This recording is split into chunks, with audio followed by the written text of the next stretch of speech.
Indians का obsession with fair skin और healthy skin में बहुत बड़ा फ़र्क होता है। आईवी इंजेक्शंस हैं तो उससे आपको इन्फेक्शंस का खतरा होता है। It can be dangerous that to your life also. एक रेगुलर स्किन केयर यूज़ कर रहे हो तो एक्ने आपका ऑटोमेटिकली थोड़ा बहुत कम होने लग जाएगा। So this is a basic routine which everyone should follow after 25। Retinol is not pregnancy safe.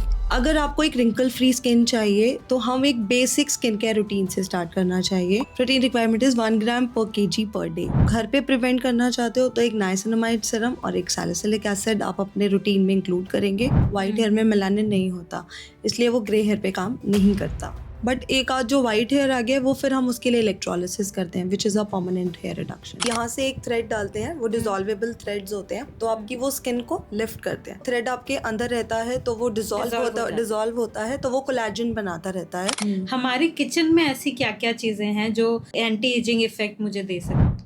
Healthy glowing skin और हेल्दी हेयर कौन नहीं चाहता, लेकिन आजकल मार्केट में इतने सारे प्रोडक्ट्स हैं कि उनको लेके कंफ्यूजन इतना ज़्यादा हो जाता है कि क्या लगाया जाए, किसको लगाना चाहिए, कब लगाना चाहिए। तो इन सारे क्वेश्चंस को आंसर करने के लिए आज जीवन कोश स्टूडियो में हमारे साथ मौजूद हैं डॉक्टर आकृति गुप्ता, जो एक experience cosmetic and general dermatologist हैं। उनसे जानना चाहेंगे कि कैसे अपनी स्किन और हेयर का नॉर्मल तरीके से नॉर्मल रूटीन्स को फॉलो करके ख्याल रखा जाए। डॉक्टर आकृति, बहुत बहुत स्वागत है आपका जीवन कोश में। Thank you Sangeeta for having me on this show. जैसे कि मैंने आपसे डिस्कस भी किया था कि सबसे पहले बात करेंगे इंडियंस का ऑब्सेशन विद फेयर स्किन, कि स्किन पर ग्लो तो बोल देते हैं हम, लेकिन बेसिकली ग्लो के लिए हमें चाहिए होता है कि हमारी स्किन फेयर हो, गोरा होना होता है। तो उसके लिए आजकल मार्केट में जैसे सभी को पता चल गया अब तो कि ग्लूटाथायोन इंजेक्शंस जो हैं उनको बेसिकली बोलते हैं हम ग्लो हैं कि भाई हमें ग्लो के लिए हम लेते हैं, लेकिन बेसिकली स्किन ब्राइटनिंग के लिए ही उनको लिया जाता है। तो मैं ये जानना चाहूँगी कि कैसे काम करते हैं ग्लूटाथायोन हमारी बॉडी के अंदर। सबसे पहले तो Indians are really obsessed with fairness. Exactly. ठीक है, उनको पता ही नहीं है fair skin is not a healthy skin. Fair skin और हेल्दी स्किन में बहुत बड़ा फ़र्क होता है। ज़रूरी नहीं है जिसका स्किन फेयर है वो हेल्दी भी हो। ठीक है, अब ग्लूटाथायोन लोग लेते हैं as a skin whitening injection. Glutathione कुछ नहीं, एक एंटीऑक्सीडेंट होता है जो हमारी बॉडी में जाके मेलानिन को शिफ्ट कर देता है। लाइक हमारी बॉडी में 2 तरीके के मेलानिन होते हैं which is the black melanin and red melanin. Melanin की वजह से ही हमारी जो स्किन का कलर मेलानिन ही हमारी स्किन को कलर देता है। तो what does glutathione do is वो ब्लैक मेलानिन को रेड मेलानिन में कन्वर्ट कर देता है, जिसकी वजह से फेयर थोड़ा आपका शेड 1 to 2 शेड्स लाइटर हो जाता है। तो people see as a temporary brightening effect दिखता है, बट ये कोई आपका परमानेंटली आपको फेयर नहीं करता। ठीक है, और दूसरा ऑब्वियसली आईवी इंजेक्शंस हैं तो उससे आपको इन्फेक्शंस का खतरा होता है, एंड दूसरा आपके लिवर और किडनी पे भी स्ट्रेस होता है आईवी इंजेक्शंस से। हाँ जी।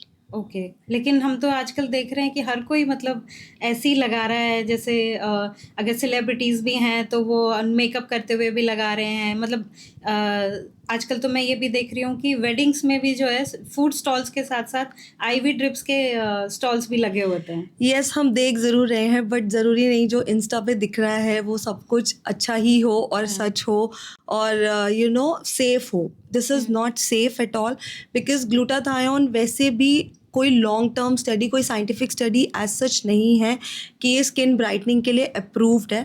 सिर्फ इसका इफ़ेक्ट ऐसा आता है इसलिए वो यूज़ हो रहा है। इवन आपने अभी आलिया भट्ट की कंट्रोवर्सी हुई थी तो उन्होंने उसमें एक चीज़ ये कहा था कि हम मूवी में थिएटर्स में देखते हैं आईवी ड्रिप्स लगाते हुए, and mostly she was referring to these drips only, like glutathione और मल्टीविटामिन ड्रिप्स। बट ये हमेशा ड्रिप्स आपको डॉक्टर्स के सुपरविजन में ही लेनी चाहिए, and these drips are not for every other person.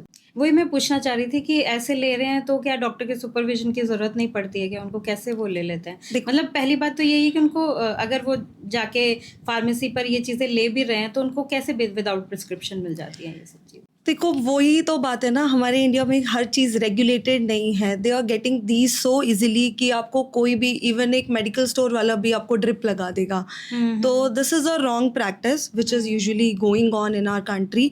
तो please refrain yourself from them. अगर आपको कुछ लेना भी है इस तरीके का तो you can go to a dermat और कोई डॉक्टर के पास जाके आप क्लिनिक में ही कराएं, because these drugs also can cause reactions. आजकल तो जो है ऑनलाइन सर्विसेज जो होती है, सलून सर्विसेज होती हैं, वो लोग भी आके आपको ग्लूटाथायोन इंजेक्शन और आईवी ड्रिप्स दे देते हैं।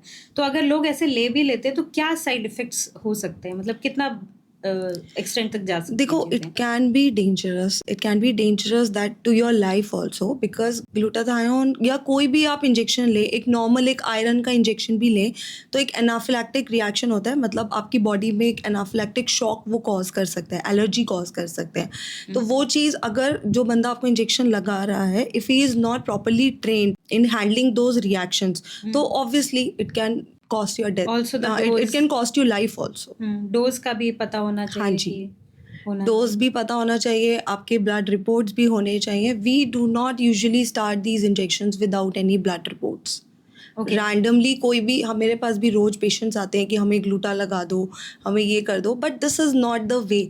आई usually tell my patients, but वो नहीं समझते तो आई यूजुअली रेफर देम कि आप किसी और डॉक्टर के पास लगवा ये भी लीजिए। डिफरेंस मैं आजकल देख रही हूँ कि पहले हम जब डॉक्टर्स के पास जाते थे तो हम अपनी प्रॉब्लम लेके जाते थे कि मुझे हाँ। ये प्रॉब्लम है, फिर डॉक्टर ट्रीटमेंट उसको आपको सजेस्ट करते थे। बट आजकल आई गेस लोग खुद ट्रीटमेंट के साथ जाते हैं कि Because- मुझे ये लगा दो, वो लगा दो। ऐसा आपको भी देखने में मिलता है? Because of over knowledge.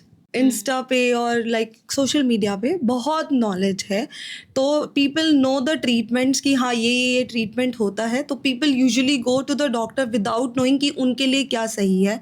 तो वो बोलते हैं हमें ये कर दो, हमें लेज़र कराना है, पता नहीं क्या होगा लेज़र से। लेज़र उन्हें पता भी नहीं होता कि लेज़र काम होता कैसे क्या है, करेगा। right. हाँ, लेज़र होता क्या है, बस लेज़र कराना है। मैं बेसिकली इसलिए पूछना चाह रही थी कि लोगों को ये पता चले कि ये आपका लाइफ थ्रेटनिंग भी हो सकता है अगर आप सही तरीके से नहीं कराते, तो ऐसा भी यस, है। डेफिनेटली ये लाइफ जैसे थ्रेटनिंग हो कि सकता है। अभी थोड़े दिन पहले शिफाली जरीवाला के केस में, अब वो सच है कि नहीं वो तो नहीं पता हमें, लेकिन लोगों ने इस एक्सटेंट तक सोच लिया। वो भी एक बड़ी चीज़ है कि हार्ट की प्रॉब्लम हो गई उनको बिकॉज वो ग्लूटाथायोन ले रही थी या आईवी ड्रिप्स ले रही थी। इस बात पे मैं ये बोलना चाहूंगी, आजकल कोई भी सेलिब्रिटी के साथ कुछ भी होगा, इफ इन हाँ, केस इवन तो वो फ्यूचर में भी कॉस्मेटिक हाँ, सर्जरीज पीपल विल रिलेट कि हाँ कॉस्मेटिक सर्जरीज कराती थी इसलिए ऐसा हो गया। लेकिन फिर भी लोग करा रहे हैं, खुद भी करा रहे हैं। But every heart attack is not a cosmetic problem ना, दीज आर वेरी माइनर। आपका ऐसा नहीं है कि आप अगर एंटी एजिंग ट्रीटमेंट्स कराते हो तो there is a risk to heart attack और समथिंग लाइक दैट। आपका हर चीज़ उस चीज़ में मैटर करता हाँ, है। सो बेसिकली डॉक्टर के पास जाइए, अच्छे से डायग्नोज कराइए और उसके अकॉर्डिंग आपको क्या ट्रीटमेंट लेना है वो आप लीजिए। Yes, सो definitely. एक चीज़ जो मेरे को बहुत क्यूरियोसिटी होती है कि जब ग्लूटाथायोन या आईवी ड्रिप्स के लिए लोग आपके पास आते हैं तो उनका मेजर कंसर्न क्या होता है, मतलब क्या स्किन ब्राइटनिंग ही होता है या बाकी नॉलेज भी है उनको गोरा और होना क्या होता है। मेरे पास बहुत सारी फीमेल्स आती हैं जो फॉर मैरिज रिजेक्शंस फेस करती हैं। Exactly. तो बिकॉज ऑफ देयर सांवलापन और समथिंग लाइक दैट, तो उनको फिर गोरा होना है। एक इनसिक्योरिटी उनके अंदर आ जाती है कि हमें गोरा होके ही दिखाना है, तो इसलिए वो बहुत ज़्यादा ऑब्सेस्ड हो जाते हैं कि, और फिर वो नेट पे सर्च करते हैं and they see glutathione as a skin whitening agent and they need that. या फिर मैंने बहुत सारी लेडीज़ ऐसी भी आती हैं मेरे पास, आफ्टर मैरिज उन्हें उनके इन लॉज बहुत ज़्यादा फील कराते हैं कि आप सांवले हो या कलर की वजह से, तो इसलिए उनको लेना है। तो मोस्टली लेडीज ही आती हैं या मेल्स भी आते हैं? 90% लेडीज, 10% मेल्स, क्योंकि मेल्स के लिए लुक्स इतने इम्पोर्टेंट आज भी नहीं है हमारे इंडिया में। उनको उनके मदर इन लॉ नहीं परेशान करती नहीं, डेफिनेटली नहीं, मेल्स के लिए लुक्स वहाँ आते हैं जहाँ पे सेल्स में है जो लोग। हाँ, तो वो लोग मेरे पास इन फ्रंट ऑफ कैमरा। हाँ, इन फ्रंट ऑफ कैमरा या सेल्स ही हो गया ना एक तरीके का। तो जो लोग सेल्स में या पब्लिक डीलिंग में जो लोग ज़्यादा इन्वॉल्व हैं, उन लोगों को लुक्स पे बहुत ज़्यादा काम करते हैं मेल्स। बट ऐसा नहीं है, trend is being increased nowadays. तो देखते हैं आगे फ्यूचर में मे बी मेल्स और फीमेल्स का रेशियो भी इक्वल हो जाए। सो ये इस तरह की आईवी ड्रिप्स एंड ग्लूटाथायोन वगैरह, अब स्किन ब्राइटनिंग और इसको फेयरनेस को अगर मैं छोड़ दूँ तो बाकी ये हमारी इंटरनल हेल्थ के लिए भी, क्योंकि मैं कहीं पढ़ रही थी कि ये आईवी ड्रिप्स और ग्लूटाथायोन एक एक्सीडेंटल डिस्कवरी है कि कैंसर के ट्रीटमेंट के बाद जो शरीर में डेफिशिएंसी हो जाती थी उसको पूरा करने के लिए इनको दिया जाता था। Yes. तो उसका इफेक्ट जो है स्किन ग्लो पर देखा गया, तो यहाँ भी उसको यूज होने लगा। तो ऐसा भी है कि इंटरनल हीलिंग भी होती है। Yes, glutathione is a very good agent. वो एंटीऑक्सीडेंट होता है, वो आपका ऑक्सीडेटिव स्ट्रेस कम करता है। तो जैसे आपने बोला कैंसर एजेंट्स जिनको कीमोथेरेपी वगैरह यूज़ हो रहा होता है, तो उनमें इस तरीके के एजेंट्स दिए जाते हैं to reduce the oxidative stress. तो yes, it was an accidental discovery. Even Botox was an accidental discovery. Even ऐसे बहुत सारी चीज़ें हैं, जैसे मिनॉक्सिडिल फॉर हेयर ग्रोथ जो यूज़ होता है, वो भी एक एक्सीडेंटल डिस्कवरी है। टीनेजर से अगर हम स्टार्ट करें तो उनकी सबसे बड़ी प्रॉब्लम होती है एक्ने, पिंपल। आजकल तो पिगमेंटेशन भी यंग एज में ही होने लगी है। तो मतलब हम सभी को अब किसी ना किसी स्टेज पे ये प्रॉब्लम फेस करनी पड़ी होगी। मतलब पिंपल हो, ठीक हो जाए, दैट इज़ फाइन, लेकिन प्रॉब्लम वहाँ आती है कि जब वो स्कार छोड़ जाते हैं। Yes. तो ऐसी कौन सी सिचुएशन होती है जब एक्ने या पिंपल, सिंपल सा पिंपल आपका स्कार छोड़ जाए, जहाँ पर एक वो सेल्फ कॉन्शियस हो जाते हैं लोग उन सब चीज़ों को लेकर? देखो, ये स्कार्स की प्रॉब्लम तब आती है जब लोग ट्रीटमेंट नहीं कराते। Teenager acne is a very common problem. उनके हार्मोन्स चेंज होते हैं, थोड़ा बहुत हार्मोनल इम्बैलेंसेस होते हैं उस एज में। तो acne is a common problem in teenagers. But अगर हम उसको सीरियसली नहीं लेते, एक आध एक्ने सबको होता है, सबकी लाइफ में हुआ होगा, सेलिब्रिटीज़ को भी होता है, which is a very normal thing. तो अगर आप एक रेगुलर स्किन केयर यूज़ कर रहे हो तो एक्ने आपका ऑटोमेटिकली थोड़ा बहुत कम होने लग जाएगा। बट अगर आप उसको प्रेस करते हो, आप उसको स्क्वीज आउट करते हो, यही मैं जानना चाह रही थी, क्या मिस्टेक्स करते हैं हम ऐसे? सबसे वर्स्ट मिस्टेक है कि उसको स्क्वीज आउट कर देते हैं, तो उसकी वजह से पिगमेंटेशन और स्कार्स के चांसेस बहुत ज़्यादा बढ़ जाते हैं। एंड रिमेंबर, ये स्कार्स पूरी लाइफ लॉन्ग रहते हैं। आप इसका कितना भी ट्रीटमेंट करा लें, आप उसे रिड्यूस कर सकते हैं, बट उसको कम्प्लीटली रिवर्स नहीं कर सकते। ओके, सो आपने बोला कि एक प्रॉपर अगर केयर रूटीन अगर फॉलो कर रहे हैं तो ये प्रॉब्लम नहीं देती है। तो अगर एक नॉर्मल रूटीन की मैं बात करूं कि ये बेयर मिनिमम है कि इतना तो आपको करना चाहिए, चाहे आप किसी भी एज में रहें, चाहे आप टीनेजर हैं या अडल्ट हैं, तो एक प्रॉपर रूटीन आप क्या बताएंगे कि क्या फॉलो करना चाहिए? देखो, हम ना टीनेज से स्टार्ट करते हैं and then will go to the 40s and 50s तक, ठीक है ना। तो टीनेज में तो आपने कुछ नहीं यूज़ करना, सिर्फ start with a normal face wash और अ क्लेंजर, मॉइस्चराइजर और sunscreen. So we call it कि क्लीन करो, मॉइस्चराइज करो, मतलब प्रोटेक्ट करो से सनस्क्रीन से। क्लीन, हाइड्रेट एंड प्रोटेक्ट, ठीक है। तो this is the basic thing which teenagers have to follow. Until and unless किसी का बहुत ज़्यादा ऑयली स्किन है तो उसको हम सैलिसिलिक एसिड जेल्स या सिरम्स उसको हम दे सकते हैं इन टीनेज ऑल्सो, या फिर salicylic acid containing other than these three things. और अपने फेस वॉश वगैरह में ही वो सैलिसिलिक एसिड वगैरह इंक्लूड कर सकते हैं, ठीक है। ये आप बता रहे हैं कि अगर कोई प्रॉब्लम नहीं है तो मतलब only cleanse, moisturise and sunscreen, that's it, ठीक है। अब हम आते हैं 20s में, ठीक है। 20s में you need a proper cleaning, hydration and a sunscreen. उसके लिए अगर आपने थोड़ा बहुत, जैसे क्योंकि 20s में सब लोग जॉब स्टार्ट कर देते हैं, तो थोड़ा बहुत पोल्यूशन, स्ट्रेस और ये सब भी होता है। तो आपको अगर थोड़ा बहुत ग्लो के लिए कुछ स्टार्ट करना है तो you can add niacinamide to your daily routine. तो एक नाइसिनामाइड सिरम और एक विटामिन सी सिरम आप ऐड कर सकते हो। Like if you want to use vitamin C, use in the morning और niacinamide at night. This is for 20s। और मिड 20s के बाद, 25 के बाद you can add retinol in your serum. 25 के बाद बिकॉज उस टाइम पे हम थोड़ा एंटी एजिंग स्टार्ट कर देते हैं। So this is a basic routine which everyone should follow after 25। That is morning में cleanser, moisturiser, sunscreen, and night में cleanser and then a serum of your concern. की pigmentation है तो pigmentation के लिए सिरम, देन अगर dry skin है तो हाइलुरोनिक एसिड, और अगर आपको एक्ने प्रोन स्किन है तो salicylic acid, that depends, and retinol once a week, and then moisturiser. This is the basic routine. So serum is before moisturizer? Yes, serum. And then आपका moisturizer and then retinol, right? No. Retinol is also a serum ना, तो cleanser, serum, moisturizer at night, that's it. Okay. लेकिन retinol भी आजकल अलग अलग उसमें आता है, क्रीम में भी आ रहा है, जेल में भी आ रहा है, Yes. and then आपका लिक्विड फॉर्म में भी आ रहा है। तो उसमें क्या डिफरेंसेस हैं? उसमें डिफरेंसेस ये हैं कि एक तो फॉर्मुलेशंस आर ऑलवेज हाँ, अलग अलग percentage होते हैं, अलग परसेंटेजेस होती अलग है। अलग होते हैं। तो वो आपको देखना है कि आपको किस हिसाब से यूज़ करना है। वो आपको that is the best people to tell you is कि डॉक्टर, कि आपको बताएगा क्या कि use आपकी करना स्किन है? को क्या यूज़ करना है। बिकॉज क्रीम थोड़ा अलग एक्ट करती है, जैसे रेटिनॉल और रेटिनल भी आते हैं अब। हाँ, तो रेटिनल, retinoids भी आने हाँ, लग गए हैं। रेटिनॉइड्स भी आते हैं। So these are the various forms of retinol जो सब लगाते हैं। तो हर एक की स्किन हर चीज़ नहीं एक्सेप्ट करती, तो देर आर डिफरेंट फॉर्म्स। तो वो best person to go is doctor. Okay, so आपको बेसिकली अगर एंटी एजिंग के उसमें 25 के बाद अगर आपको रेटिनल इंट्रोड्यूस करना है तो एक बार डॉक्टर के पास आप ज़रूर जाएं, अपने आप नहीं स्टार्ट करें, ये कहना यस चाह रहे यस, हाँ, बिकॉज इट इज़ ऑल्सो एक तो, हाँ, retinol is not pregnancy safe.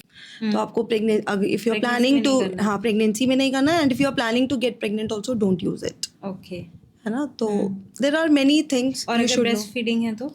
Breast feeding है, you can use, nothing harm in that. Okay, सो जैसे मेरे लिए ये नई चीज़ थी कि मैंने कहीं ये भी पढ़ा था कि 20 की एज के बाद ही आपका एंटी एजिंग वाला चीज़ शुरू हो जाता है। नहीं तो शुरुआत में जैसे रेटिनॉल आए थे तब ये बोलते थे कि अगर आप 35 प्लस हैं तो आप रेटिनॉल यूज़ करें। तो मैं ये जानना चाह रही हूँ कि आप जैसे हमारे जैसे लोग, हमारे टाइम में तो रेटिनॉल आसपास भी नहीं था, कि हमें पता ही नहीं था। तो हम लोगों ने अगर बहुत लेटर एज में स्टार्ट किया है तो उसका इफेक्ट क्या कम हो जाए, मतलब हम वो कवर अप कर सकते हैं क्या? कि हमने 25 से नहीं See, स्टार्ट किया, हमने 35 से स्टार्ट किया, तो हम कवर अप कर सकते हैं क्या? सिंपल लाइन में बोलूँगी, बेटर लेट देन नेवर। हाँ, है ना? तो आप course. जितना जल्दी स्टार्ट करोगे उतना बेटर है। ऑब्वियसली अगर जिसने नहीं किया है, जब उनको पता चले, they can start with, but always consult your dermatologist before starting, because you have to start with a milder concentration first, then you have to upgrade your skin care. एक डॉक्टर, मैं ये भी सुनती हूँ रेटिनॉल को लेके बीच में बहुत ज़्यादा चला था, ईट योर रेटिनॉल, हाँ। कि लोगों को जब पता चल गया था कि retinol is your vitamin A, तो वो कैरेट के सैलेड जो है स्टार्ट हो गए थे। तो ऐसा भी होता है क्या कि हम we can eat our retinol, See, या फिर बेसिकली डाइट जो हमें रेटिनॉल का इफेक्ट दे सके? देखो, diet plays a major role in your skin health. वो तो आपका किचन से ही स्टार्ट हो जाता है। बट अगर आप ये सोच रहे हो कि आप vitamin A, that is carrot, खा के आपको उस तरीके के इफेक्ट्स मिल जाएंगे जो एक रेटिनॉल सीरम लगा के मिलते हैं, तो ऐसा नहीं होता। Even same with vitamin C on your skin वो अलग काम करता है, बट आप इनटेक करते हो तो वो अलग काम करता है। तो जो हम खाते हैं और जो हम लगाते हैं, दोनों का मैकेनिज्म ऑफ एक्शन बहुत अलग होता है। जो भी हम चीज़ खाते हैं उसको असर आने में टाइम लगता है, एंड जो चीज़ हम लगाते हैं, कुछ चीज़ लगाने के बाद ज़्यादा अच्छे से रिएक्ट करती है। जैसे कि विटामिन सी सीरम, अगर आप टॉपिकली लगाओगे तो वो आपको जल्दी रिजल्ट देगा rather than eating it. Same with the retinol, जो चीज़ आप लगा रहे हो वो बहुत कंसनट्रेटेड फॉर्म में होती है, उनका बहुत प्योर फॉर्म होता है, तो वो अलग इफेक्ट देता है than eating your retinol. It may help a little, but it will not, support तो कर सकता हाँ, है। it supports your vitamin A, but it will not act as retinol serum as your हाँ, अगर eating. हम सोलली उस पे डिपेंड करने का सोच रहे हैं तो वी कैन नॉट डू हाँ, दैट। yes, लेकिन डेफिनेटली इस तरह की चीज़ें अगर हम डाइट में फॉलो करते हैं तो वो हमें हेल्प करेगा। yes, but हर चीज़ का ओवरडोज नहीं होना चाहिए। Overdose नहीं पीपल होना को चाहिए, क्या लगता है कि लोगों को लगता है कि खाएं तो बस पूरे दिन कैरेट ही खाते रहें तो पता नहीं क्या हो जाएगा, ऐसा नहीं होता। एक ही दिन में सारे हाँ, wrinkles yes, गायब हो ऐसे तो जाएंगे। विटामिन ए की टैबलेट्स आती हैं, you can have them, but हर चीज़ का एक वो होता है ना, एक डोजेज होता है। अगर आप ज़्यादा लोगे तो उसकी टॉक्सिसिटी भी होती है। Vitamin A, vitamin D can cause toxicity. Excessive vitamins की प्रॉब्लम होती है। Yes. सो डॉक्टर, मैं ये जानना चाह रही हूँ कि जैसे अगर रिंकल्स हो गए तो क्या रिवर्स भी हो सकते हैं Yes, wrinkles can be without reversed. Any surgical treatment और एनीथिंग? नहीं, नहीं हो सकते? नहीं हो नहीं, सकते। मैं कहना चाह रही They हूँ may, जैसे क्रीम्स जो हम हाँ, लगाते हैं। that's what I'm telling. जो wrinkles अगर आपको हो गए हैं, तो अगर आप ये सोच रहे हो कि सिर्फ स्किन केयर से वो wrinkles गायब हो जाए, थोड़ा बहुत फर्क पड़ सकता है, बट वो गायब नहीं हो सकते। वो सिर्फ आपको इंजेक्टेबल ट्रीटमेंट से ही मिलेंगे। ओके, तो इंजेक्टेबल ट्रीटमेंट से पॉसिबल है कि वो आपके रिवर्स हो जाए? Yes.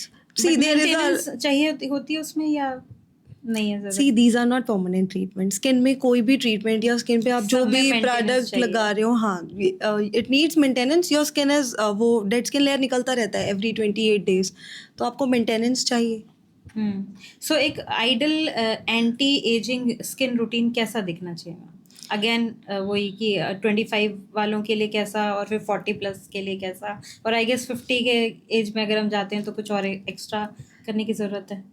सी वो सब डिपेंड करता है कि आप कितना अपने आप को देखना चाहते हो, मतलब क्या चीज़ आपको सबसे ज़्यादा बॉदर कर रही है। बेसिक अगर मुझे मतलब मैं कैमरे के सामने नहीं आती हूँ या मेरी ऐसी कोई जॉब नहीं है, नॉर्मल मैं घर पे रहती हूँ और नॉर्मल मेरा रूटीन है, बट एक हेल्दी एक ग्रेसफुल एजिंग मैं चाहती हूँ अगर, Delayed तो क्या aging. करना चाहते हैं? Yes. हाँ, डिले करना चाहते हैं बेसिकली। हाँ, yes, because aging cannot be reversed, but you can delay your We can aging. delay it. अगर आपको एक रिंकल फ्री स्किन चाहिए तो हम एक बेसिक स्किन केयर रूटीन से स्टार्ट करना चाहिए, बिकॉज आप उसमें एड ऑन बाद में कर सकते हो, लेकिन जब तक आप एक स्किन केयर बेसिक नहीं स्टार्ट करोगे तो वो आपको रिजल्ट्स नहीं मिलेंगे जो होने चाहिए, जो आप एक्सपेक्ट कर रहे हो। तो एक basic skin care routine, as we have said earlier also, morning में 3 चीज़ें, क्लेंजर, मॉइस्चराइजर, सनस्क्रीन, नाइट में cleanser, then serum according to your skin concern, and then moisturiser. तो this is the basic routine every age group has to follow. ठीक है, वो आपको आपकी as के हिसाब से आपके सीरम्स थोड़ा चेंज हो जाते हैं। जैसे आप 25 के बाद आप रेटिनॉल भी ऐड कर सकते हो। तो अगर आपको पिगमेंटेशन है तो आप नाइसिनामाइड So और retinol is a ट्रानेक्सिमिक part of acid. your serum routine हाँ only. हाँ, retinol is only Serum. yeah, Okay. retinol has to be applied only once or twice a week, so it has to be a part of your skincare after 25. That's it. Okay हमेशा मतलब अगर जैसे starting में हम लोग देखते हैं कि रेटिनॉल अगर एज अ बिगनर हमने स्टार्ट किया तो स्किन थोड़ी पील होती है, अडेप्ट Yes. करती है। Yes. तो मैं ये जानना चाह रही थी कि जैसे लोगों का कंसर्न भी मैंने देखा है, कई बार ऐसा होता है कि जब पील होना बंद हो जाती है तो उनको लगता है कि अब असर करना बंद कर दिया रेटिनॉल ने।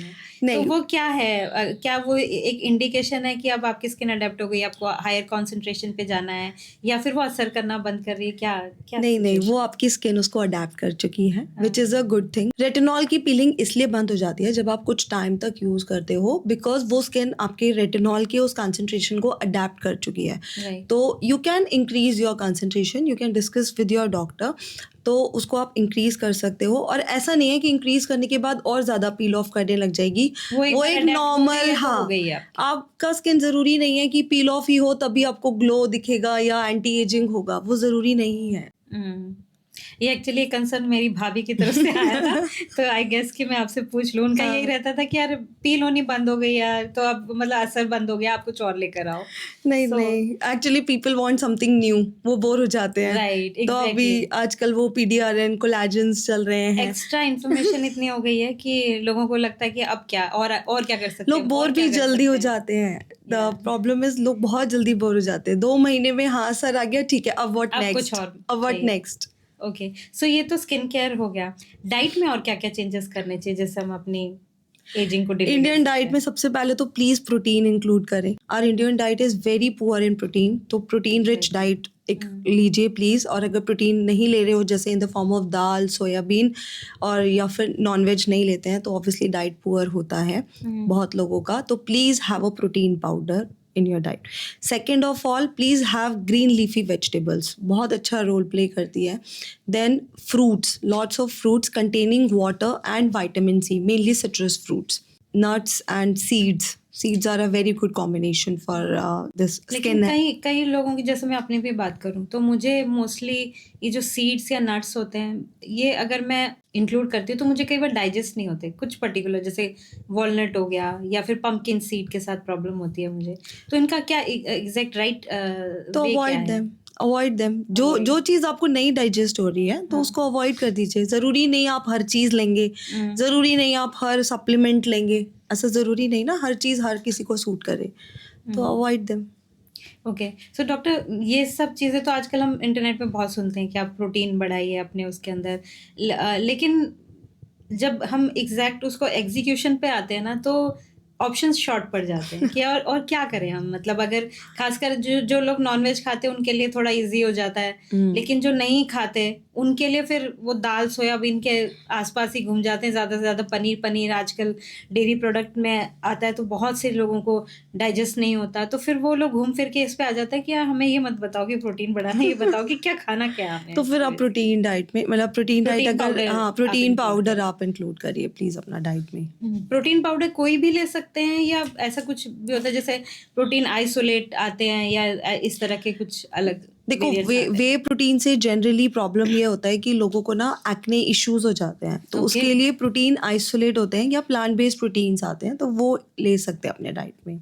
ओके, स्किन प्रॉब्लम भी हो जाती है? यस, जो जिम गोइंग लोग होते हैं उनको वे प्रोटीन से होते हैं, एक्ने इश्यूज होते हैं, तो ट्रंकल एक्ने, फेस एक्ने, तो उनको हम बोलते हैं कि आप आइसोलेट पे शिफ्ट करिए। एक चीज़ और भी कंसर्न होता है लोगों का कि अगर आप प्रोटीन ले रहे हैं बहुत ज़्यादा, ऑब्वियसली लोगों को अगर ये बोल दिया जाए कि ये चीज़ आपको बढ़ानी है, तो फिर वो उसका एंड नहीं देखते कि कहाँ पे उसको बंद करना है। तो क्या ये हमारे सच में हमारे लिवर किडनी पर इफेक्ट डालता है अगर हम प्रोटीन बहुत ज़्यादा, प्रोटीन पाउडर और ये सारी चीज़ें बहुत ज़्यादा कर लेते हैं तो? Yes, high protein can cause stress also, और आपने बहुत ज़्यादा सुना भी होगा किसी का यूरिक एसिड ज़्यादा है तो उन्हें बोलते हैं कि आप प्रोटीन थोड़ा कम प्रोटीन कम कर लीजिए। लीजिए। हाँ, चीज़ें असर डालती हैं, हर चीज़ का एक डोज होता है, हर चीज़ का एक रोल डिफाइन होता है। प्लीज़ अगर आप उसको ज़्यादा करोगे तो ऑब्वियसली प्रॉब्लम्स आती है, कम लोगे तो प्रॉब्लम्स आती हैं। तो आपको एक एडिक्वेट अमाउंट में लेना होता है। तो कैसे हम मतलब ये डिसाइड करें कि हमें देखो, जनरल एक मतलब एक नॉर्मल सा रूटीन?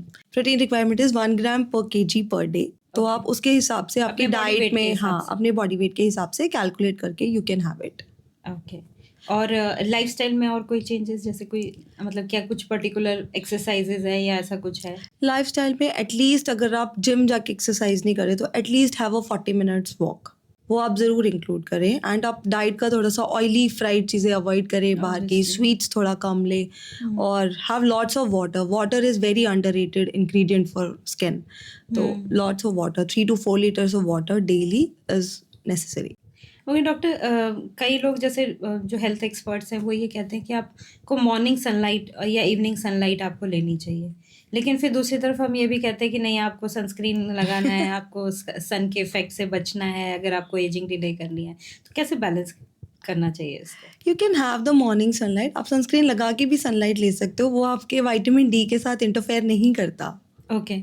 हाँ। तो मतलब ऐसा कुछ नहीं है कि लोगों को ये कंसर्न होता है कि अगर हम सनस्क्रीन लगा के बैठ जाएंगे तो सनलाइट तो हमारे बॉडी तक तो पहुंच ही नहीं रही है, तो हमें कैसे इफेक्ट नहीं नहीं, आपको थोड़ा सा देर का ही सनलाइट, लाइक 5 to 10 मिनट्स का ही sunlight is enough to make vitamin D. बाकी ऑब्वियसली अभी किसी के पास इतना भी टाइम नहीं है, तो इसीलिए सारे लोग विटामिन डी डेफिशिएंट आते हैं। एग्जैक्टली। जिनका भी हम टेस्ट कराते हैं, everybody is vitamin B12 deficient, everybody is vitamin D deficient, तो उसको आप सप्लीमेंट्स ले सकते हैं वंस अ वीक और once a month according to your, आपके जो भी लेवल्स तो हैं अगर body मैं में। सनलाइट नहीं लूं और मैं सप्लीमेंट लूं तो भी मुझे तो ठीक भी रहेगा चल मेरे जाता है, थोड़ा बहुत सनलाइट वैसे भी हो जाता है when you are going for लिए? A work. इनफैक्ट इंडिया में तो आप बिना सनलाइट के एक्सपोजर के रह ही नहीं सकते। यस, इवन अब हम यहाँ पे बैठे हैं तो ऑब्वियसली विंडो से सनलाइट आ रही है, तो एनफ है। इससे मैं सनस्क्रीन पे बात करना चाहूंगी थोड़ा, क्योंकि सनस्क्रीन पे बहुत ज़्यादा फोकस होता है कि आपको सनस्क्रीन लगाना ही लगाना है। जैसे SPF आजकल तो 100 SPF तक आने लगा है, और साथ में प्लस प्लस प्लस भी आता है, तो इसको थोड़ा सा डिकोड करके दीजिए कि क्या कितने SPF तक का हमें लगाने की ज़रूरत है, क्या 100 लगाने की ज़रूरत है अभी कि नहीं है, प्लस प्लस प्लस को कैसे हम एनालाइज करें? देखो, ये तो एक मार्केटिंग ना वो चल रहा है, कंपटीशन चल रहा है, कौन ज़्यादा SPF निकालेगा। बट आइडियली अगर देखा जाए SPF 30 और 50 is fine. For Indian skin? Yes, for Indian skin. अगर आपको पिगमेंटेशन इश्यूज है तो कोशिश करें SPF 50, वो भी एनफ होता है, क्योंकि जैसे SPF 30 है वो आपको 99% प्रोटेक्शन देता है, वो आपको 99.5% प्रोटेक्शन देता है, तो हार्डली डिफरेंस है। बाकी आप उससे ऊपर कितना भी चले जाओ, वो 0.1 या 0.2% प्रोटेक्शन एक्स्ट्रा प्रोवाइड कर देगा, उससे ज़्यादा कुछ नहीं। फिर बचा आपका PA4+। आपका UVA प्रोटेक्शन और पिगमेंटेशन लाइक टैनिंग को प्रिवेंट करने के लिए होता है, तो इट इज़ ऑल्सो गुड। आपका PA4+ मिनिमम होना चाहिए और SPF 30 और 50 एटलीस्ट होना चाहिए सनस्क्रीन में। 4+ देखना है हमें। हाँ। और 30 या 50। क्या ये हम मतलब अडल्ट्स को ही लगाना है, या फिर मतलब टीनेजर्स जो 14-15 एज के में उनको भी सनस्क्रीन लगाने की जरूरत है? देखो, sunscreens can be started with as short as 6 months of age, तो इन्फेंट्स में भी Okay. 6 months ऑफ एज से हम सनस्क्रीन लगाने बेबीज के लिए भी हाँ। सनस्क्रीन आने लग गए हैं हाँ, तो। तो वो आते हैं, लोग लगाते भी हैं, which is a good thing. Indian population में सनस्क्रीन इतना फेमस या फिर लोग इसीलिए एक्सेप्ट नहीं कर पाते बिकॉज हमारी स्किन बर्न नहीं होती, हम सिर्फ टैन होते हैं, टैन होते हैं। है ना।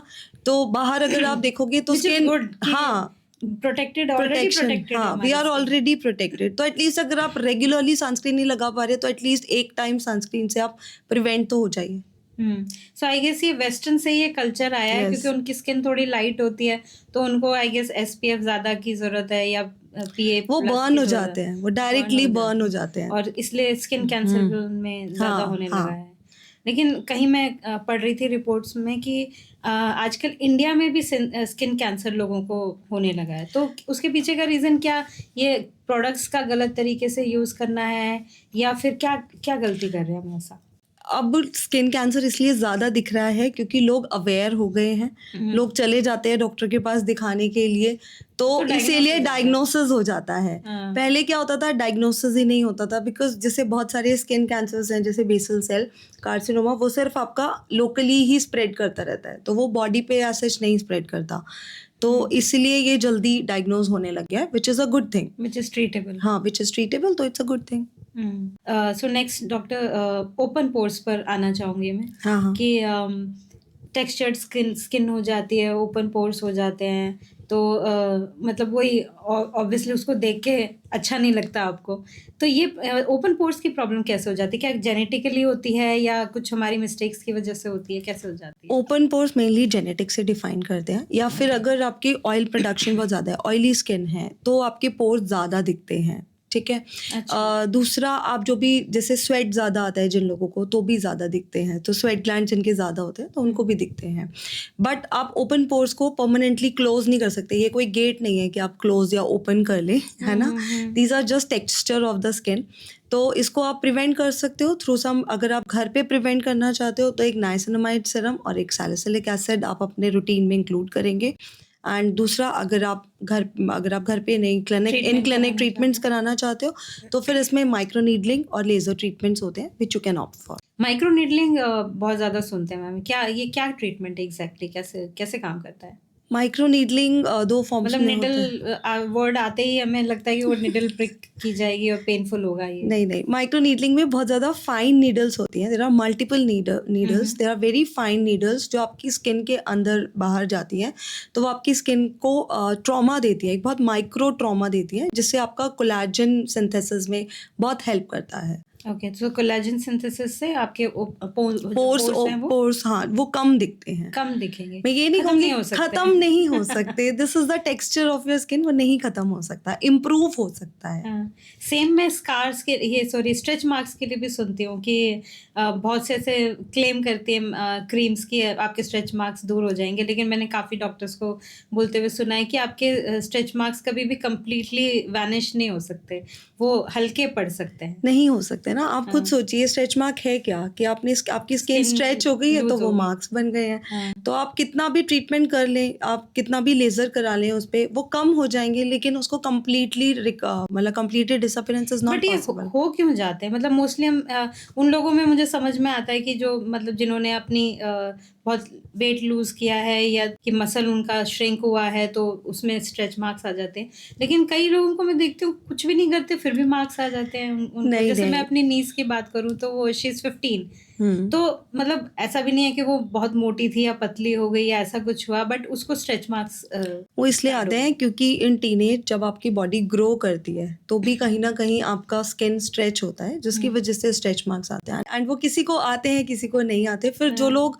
प्रॉपरली मॉइस्चराइज करते हैं उनमें स्ट्रेच मार्क्स आने के चांसेस कम होते हैं, तो अपनी नीज को बोलेगा एटलीस्ट मॉइस्चराइज करे ताकि ना बढ़े। तो हो सकता है कि उसने प्रॉपरली मॉइस्चराइज का हमने ध्यान नहीं रखा तो उसको वो स्ट्रेच मार्क्स आ गए। टीनेजर्स की में एक प्रॉब्लम और मैं देखने लगी हूँ कि पहले तो पिगमेंटेशन क्या होता था कि हम देखते थे झाइयाँ, पिगमेंटेशन तो पहले किसी को पता भी नहीं था, झाइयाँ बोलते थे कि मेनली लेडीज को आफ्टर डिलीवरी हो रहा है, मतलब ड्यूरिंग द प्रेगनेंसी एकदम स्किन ग्लो करती है, लेकिन जैसे डिलीवरी हो जाती है तो बहुत सारी प्रॉब्लम्स आ जाती है, आपका हेयर लॉस हो रहा है और पिगमेंटेशन खासकर इस एरिया में आ जाती है। लेकिन आजकल हम देख रहे हैं कि बच्चों में भी आ जाती है। जैसे कल परसों ही मैं किसी एक बच्ची को से मिली थी, शी इज़ 11 और 12, लेकिन उसके फेस के यहाँ पर पिगमेंटेशन स्टार्ट हो गई है, नेक पर पिगमेंटेशन स्टार्ट हो गई है। तो इतने छोटे बच्चों को तो हम फिर मतलब ये एक्टिव इंग्रेडिएंट्स जो नाइसिनामाइड या नहीं, hyaluronic ये नहीं। सब हम मैं बोलते हैं उनको बताती दे हूँ। सकते हैं क्या? मैं बताती हूँ, जो आप ये वाली पिगमेंटेशन की बात कर रहे हो ना, पेरी ओरल और नेक पिगमेंटेशन, ये मेनली उन बच्चों में ज़्यादा होती है जो ओबेस होते हैं या जिनका मेटाबॉलिज्म प्रॉपर Slow। नहीं होता। हाँ। ये बेसिकली इंसुलिन रेजिस्टेंस की वजह से होती है, बिकॉज आजकल बच्चे डाइट नहीं लेते हैं प्रॉपरली, वो बाहर का खाना बहुत खाते हैं, Exactly। Which is the problem I am facing every day. Parents usually यही कंप्लेन करते हैं, घर पे खाते ही नहीं है, स्विगी जोमेटो चलता है बस इनका, है ना। तो उस वजह से बहुत ज़्यादा फैट्स, फिर आपने देखा होगा बहुत ज़्यादा एक्स्ट्रा चीज़ का बहुत ज़्यादा ट्रेंड है, जो चीज़ ज़्यादा चीज़ी होगी वो ज़्यादा बिकेगी, है ना। तो बच्चे जो होते हैं इन चीज़ों में फॉल कर जाते हैं एंड उनका जो मेटाबॉलिज्म है वो पूरी तरह से बिगड़ जाते हैं, जिसकी वजह से ये पिगमेंटेशन आना स्टार्ट हो जाता है। तो this is basically improper metabolism. इसको हम मेडिकल टर्म्स में एकांथोसिस नाइग्रिकन्स बोलते हैं। Okay। और ये जो पेरीओरल पिगमेंटेशन होती है वो मेनली डेफिशिएंसीज की वजह से होती है, mainly vitamin B12, vitamin D की डेफिशिएंसी। तो have your blood checkup done. अगर किसी को ऐसा है तो पहले उस चीज़ को करेक्ट किया जाएगा एंड देन फिर उसके हिसाब से जो आगे ट्रीटमेंट्स होंगे वो होगा। सो स्किन ट्रीटमेंट से पहले जो है इंटरनल उन चीज़ों Exactly। को ठीक करना ज़्यादा ज़रूरी हाँ है। जी। Okay। ये मेनली इंटरनल प्रॉब्लम ज़्यादा है दैन स्किन प्रॉब्लम। दिख स्किन पे रही है बट है इंटरनल है प्रॉब्लम। इंटरनल, तो इसको डाइट से हम डाइट और लाइफस्टाइल डाइट को एंड एक्सरसाइज। मैनेज करके कर सकते हैं। ज़रूरी नहीं है कि हमें वो एक्टिव इंग्रेडिएंट नहीं। बच्चों को देने की हाँ। ज़रूरत। ओके, क्योंकि मैं देखती हूँ आजकल बच्चों को भी विटामिन सी भी लगा रहे हैं और ये सारी चीज़ें भी लगा रहे हैं।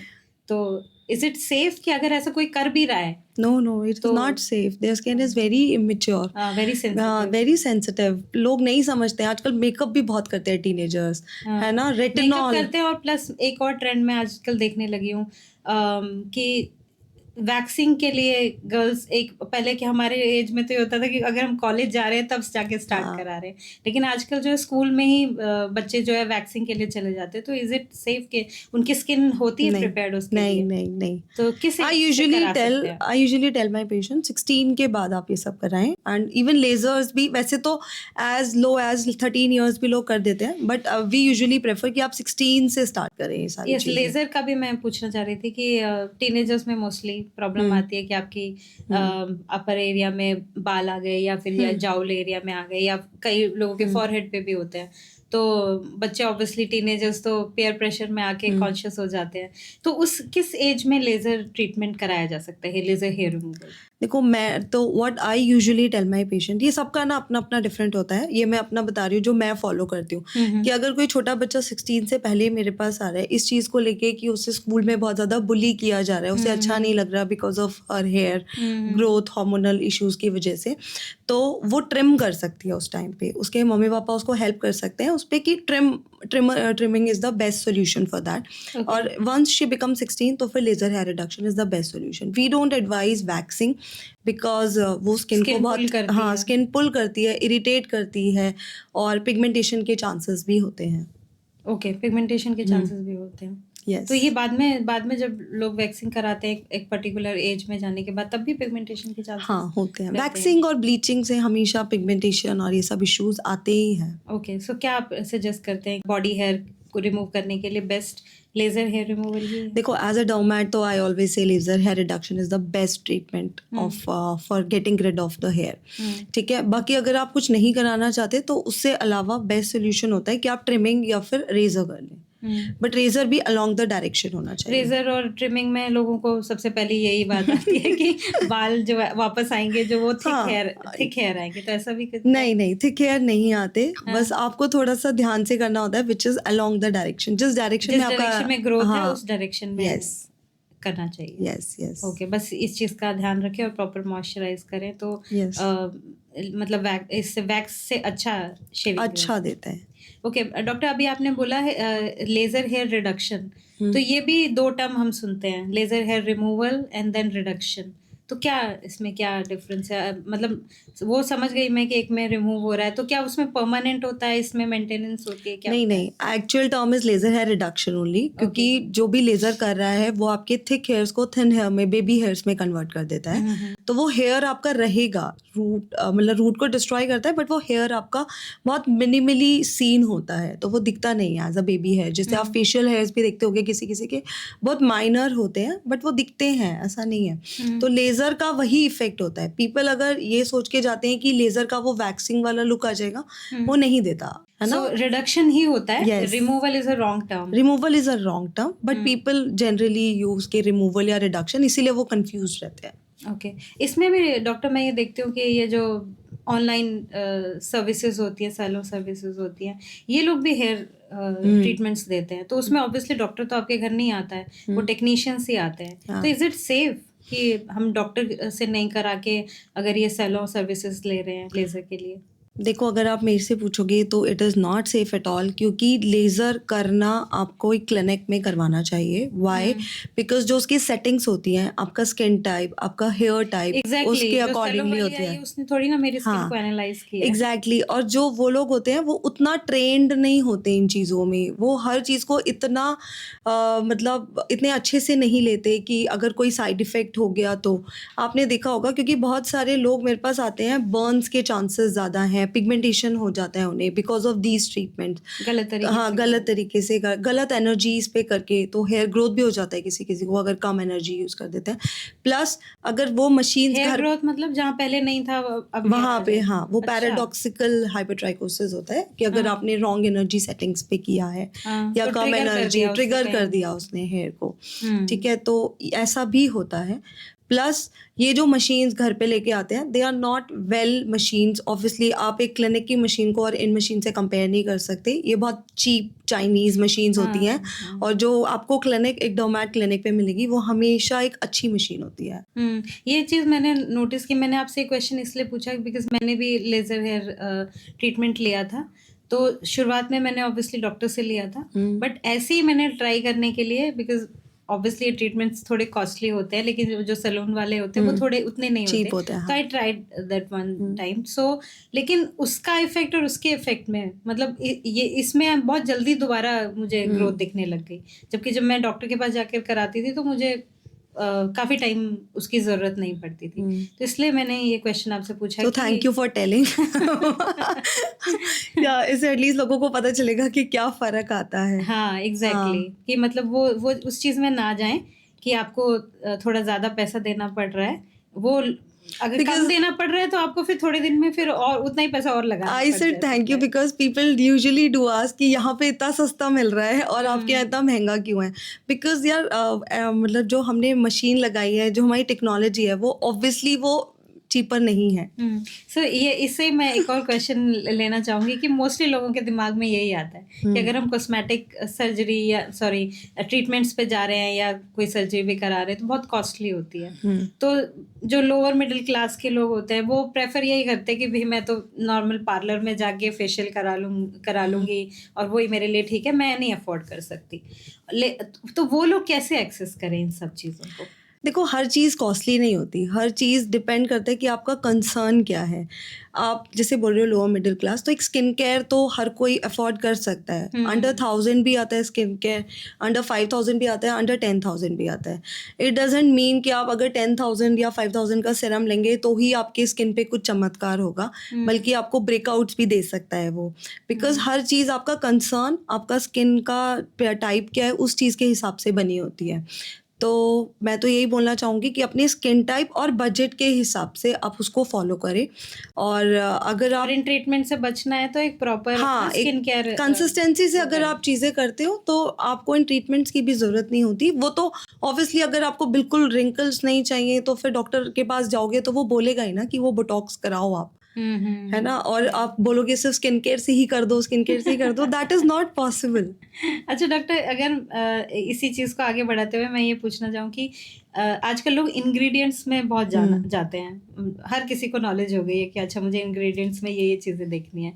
तो एक बेसिक अगर मैं मॉइस्चराइज़र ही उठा लूँ, कोई ऐसा इंग्रेडिएंट जो आपको लगता है कि आजकल के मॉइस्चराइजर्स में आ रहा है लेकिन हमें उसको अवॉइड करना चाहिए, मतलब वो रेड फ्लैग है अगर आपके इसमें इस तरह के इंग्रेडिएंट्स हैं तो? देखो, बेसिक रेड फ्लैग मैं बताती हूँ. कभी भी जैसे आप एक्ने के वो आते हैं, प्रोडक्ट्स आते हैं कि आपने किसी ने एक वो बना दिया, क्या कहते हैं, किट बना दी. गिफ्ट. हाँ.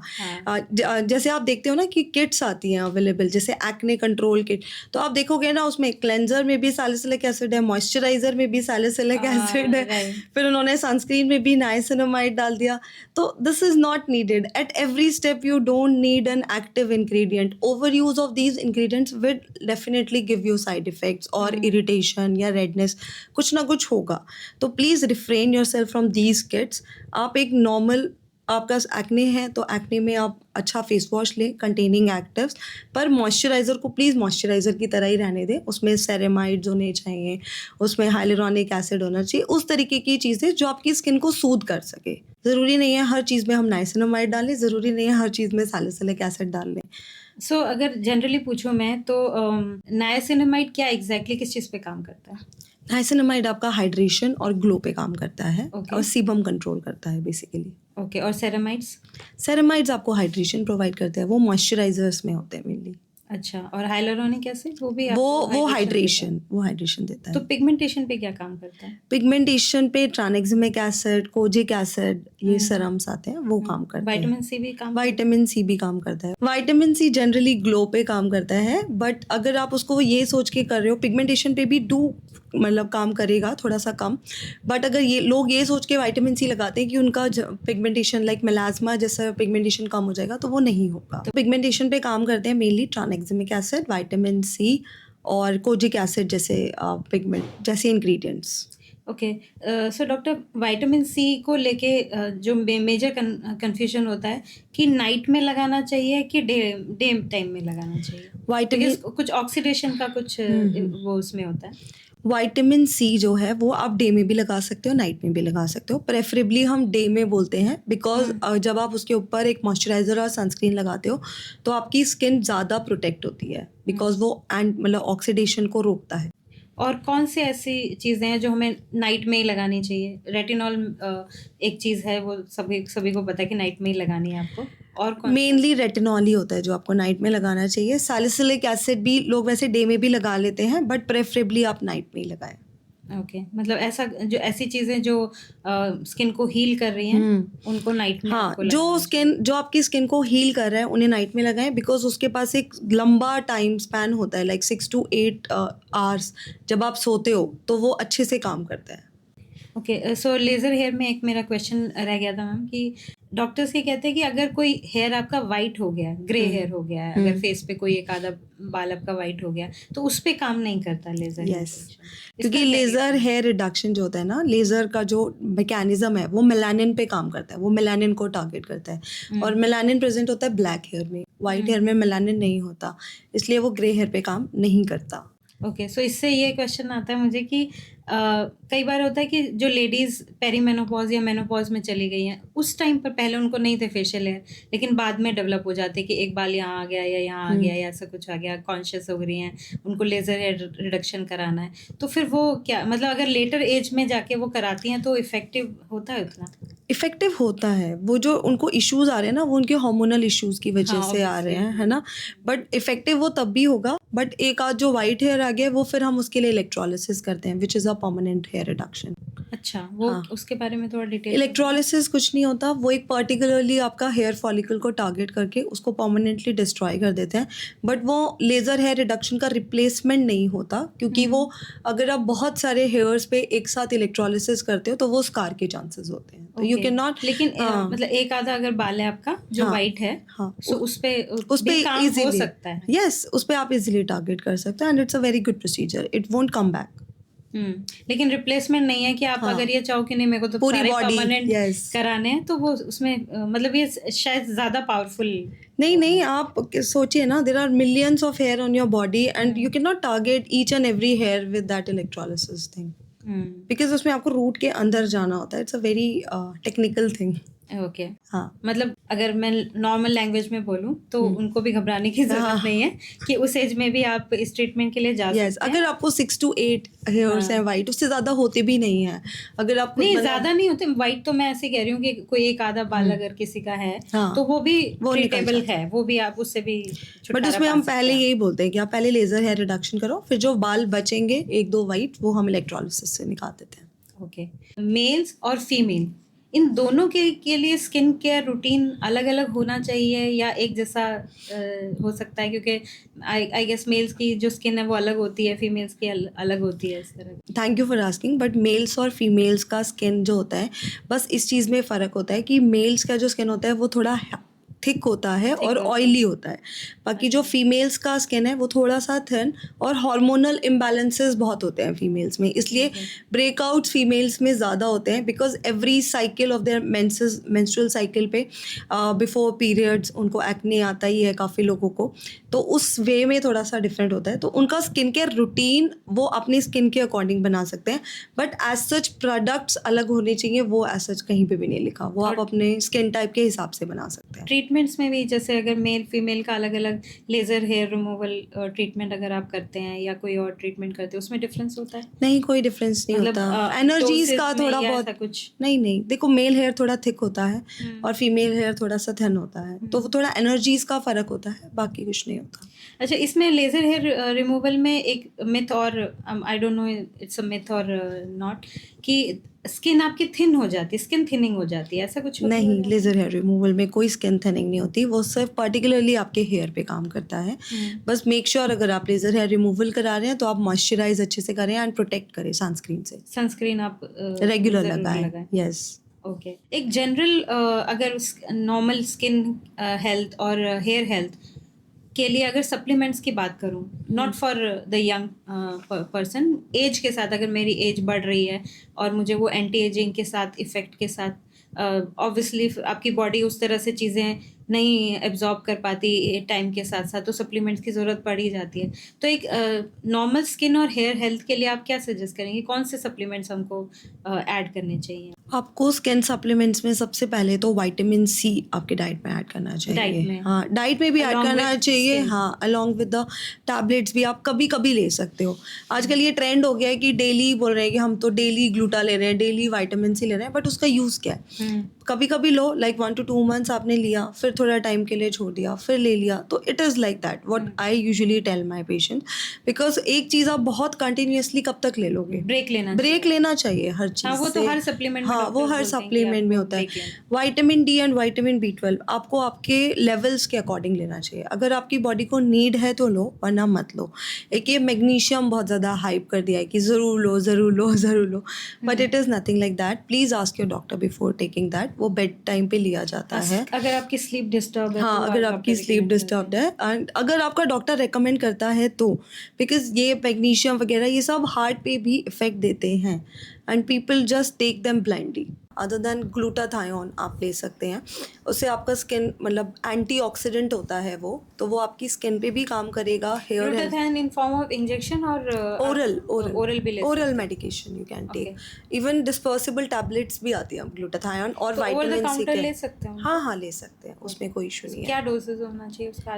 500 mg के फॉर्म में आती है tablets, you can take that once a day. हाँ, and like you can take that 2 months के लिए ले लिया, देन 1 month का गैप, देन 1 month। हाँ, on it, preferably empty stomach. Glutathione empty stomach, vitamin C भी एम्प्टी स्टमक। हाँ, वो आप कभी भी ले लीजिए, उसका कोई इशू नहीं है। बाकी ये टैबलेट्स ही आते हैं ग्लूटाथायोन प्लस विटामिन सी, तो मेनली वो एम्प्टी स्टमक ही लिया जाता है। ओके, है ना।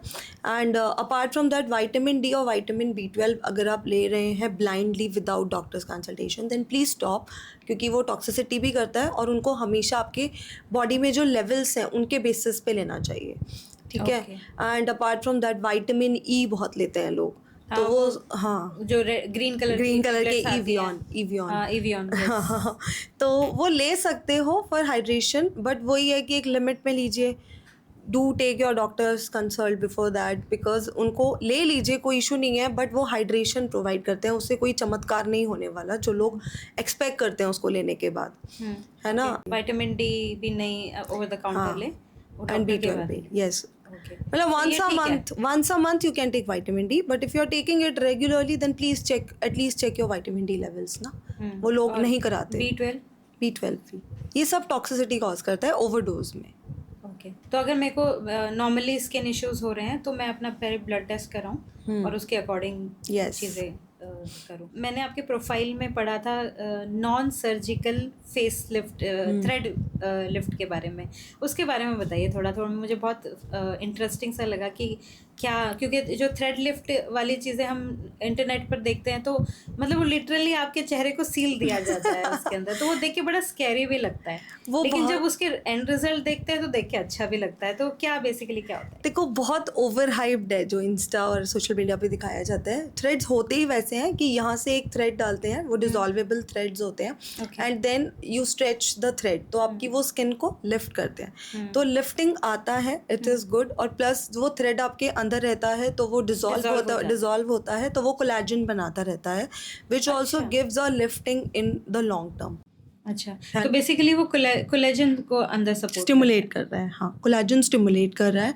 क्योंकि मेरा पहला उन फोटोज को देख के या वीडियोस को देख के मेरा पहला कंसर्न ये रहता है कि ये पूरा थ्रेड से आपका सील दिया तो ये बाद में स्कार्स नहीं ये सिलता नहीं है, it's a very minimally invasive procedure. अगर सर्जिकल हो तो, जैसे ये सर्जिकल नहीं है ना, दिस surgical इज नहीं एन इन्वेजिव, मिनिमली इन्वेजिव, कि बस यहाँ से एक हल्का सा इंसिजन लगाए और यहाँ से थ्रेड्स अंदर डाल। देखो ये कहाँ से लिफ्ट करता है, मतलब अगर फेस का सिर्फ यही एरिया लिफ्ट होता है या फिर फॉरहेड या आईज वगैरह ये सब? मेनली आपके चीक्स को लिफ्ट करता है, मेनली थोड़ा अंडर आइज को ये करेक्ट करता है, वो उसमें मोनोपोलर थ्रेड्स आते हैं, वो अलग थ्रेड्स होते हैं। फिर आपका ये जॉ लाइन कंटूरिंग कर सकता है, तो ये सब करता है। फिर आपका ये नेक वाली जो लाइंस होती हैं उसको थोड़ा सा कोलेजन स्टिमुलेट करने के लिए तो आप यहाँ पे थ्रेड्स डलवा सकते हैं। ओके। अगर आपको अच्छा रिजल्ट चाहिए, अगर आप खर्च कर रहे हो तो फिर आप दोनों चीज़ों पे काम करो। एक्सपेंसिव ट्रीटमेंट है ये? Threads is not as expensive as fillers and Botox, but हाँ इट इज ऑल्सो एक्सपेंसिव। हाँ, और कितने टाइम तक ये 6 months to 1 year तक आराम से चलता है, then after that you have to reintroduce. Maintenance इसकी भी ज़रूरी है। तो जब ये आप बोल रहे हो 6 month 1 year तक चलता है, तो उसके बाद वापस जो पहले सिचुएशन थी वही आ जाती है या उससे भी नहीं, वर्स नहीं होती, कम होती है कि नेक्स्ट टाइम आपको कम कराना? जो भी एंटी एजिंग आप कराते हो, अगर वो जाता है ना, जैसे बोटॉक्स, फिलर्स, थ्रेड्स कुछ भी ले लीजिए आप, तो जब ये इसका इफेक्ट जाएगा तो वो उसी जगह पे आप आ जाओगे जहाँ से आपने स्टार्ट किया। बट ऑब्वियसली अगर आप उसके बाद नहीं कराओगे तो वहां से वो बेस लाइन पे आ गया, फिर वापस से वो डिग्रेड होगा। हाँ, फिर वो डिग्रेड होगा ना बाद में। डिग्रेड होगा। हाँ, ओके, सो फिर से वहीं जीरो से आपको स्टार्ट करना पड़ेगा। अच्छा मैम, अगर मैं होम रेमेडीज की बात करूं, क्योंकि होम रेमेडीज में लोग बहुत इंटरेस्टेड होते हैं, हमारी किचन में ऐसी क्या क्या चीजें हैं जो ये एंटी एजिंग इफेक्ट मुझे दे सकती है कि मैं एज के साथ साथ थोड़ा थोड़ा, ठीक है, बाकी चीज़ें भी करती रहूं लेकिन थोड़ा थोड़ा इसको भी करूं ताकि मुझे ज़्यादा आगे ट्रीटमेंट्स या इन सब की ज़रूरत ना पड़े? देखो सबसे पहली चीज़ें तो स्किन केयर आपका किचन से स्टार्ट होता है। तो किचन में बहुत सारी चीज़ें ऐसी हैं, जैसे कर्ड हो गया, कच्चा दूध हो गया, तो वो आप लगा सकते हो। इनमें लैक्टिक एसिड होता है।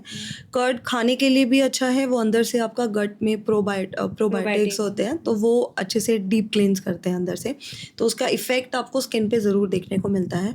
एंड कच्चा दूध आप स्किन पे लगा भी सकते हो, जिसमें क्योंकि उसमें लैक्टिक एसिड होता है तो वो एक स्किन पे एक हाइड्रेशन और ग्लो प्रोवाइड करता है। लैक्टिक एसिड बेसिकली ग्लो के लिए होता है। हाँ, तो लैक्टिक एसिड मेनली पहले जब नहीं थी ये सारी चीजें, क्लियोपैट्रा ले लीजिए आप, वो दूध से ही नहाती थी, दूध से नहाती थी, अनार से लिपस्टिक लगाती थी। हाँ, एग्जैक्टली।